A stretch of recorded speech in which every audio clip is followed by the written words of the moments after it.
జాతిని తాకట్టు పెట్టి పదవులు తెచ్చుకునే నాయకులు కాదు, జాతి కోసం పదవులను తృణప్రాయంగా వదులుకునే నిజాయితీ గల నాయకులు మనకు కావాలి అని డాక్టర్ బిఆర్ అంబేద్కర్ కోరుకునేవారని తెలుగు శక్తి అధ్యక్షుడు బివి రామ్ అన్నారు.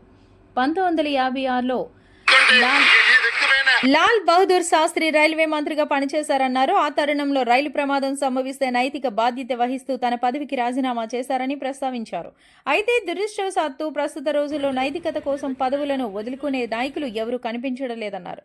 సోమవారం ఉదయం సమీపంలోని ఎల్ఐసి భవన్ ఎదురుగా ఉన్న డాక్టర్ బిఆర్ అంబేద్కర్ విగ్రహానికి నివాళులర్పించిన అనంతరం ఆయన మీడియాతో మాట్లాడారు.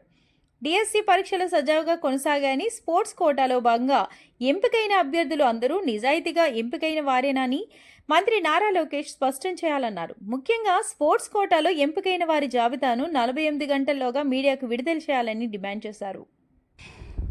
ఒకవేళ ఆ జాబితాను విడుదల చేయకపోతే స్కామ్ జరిగినట్టుగా మానవ వనరుల ఐటీ శాఖ మంత్రి నారా లోకేష్ అందుకని అంగీకరించినట్టుగా భావించాల్సి ఉంటుందన్నారు.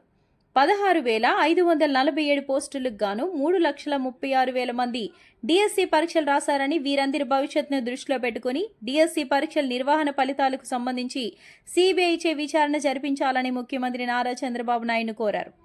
నిజాలు తేలే వరకు మీ సహచర మంత్రి నారా లోకేష్ను సంబంధిత మంత్రి పదవి నుంచి పక్కన పెట్టాలన్నారు.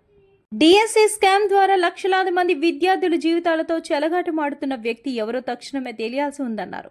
2019 నుంచి 2024 వరకు ప్రకృతి మురళీకృష్ణ అనే వ్యక్తి ఎక్కడ ఉన్నాడని, 2024 జూన్ 12 నుంచి ముఖ్యమంత్రి చంద్రబాబు నాయుడు నారా లోకేష్తో ఎలా సన్నిహితంగా వెలుగుతున్నారని, ఆ కీలకమైన వ్యక్తి స్కామ్కు సూత్రధారి కావచ్చు అని తెలుగు శక్తి అధ్యక్షుడు బివి రామ్ అభిప్రాయపడ్డారు.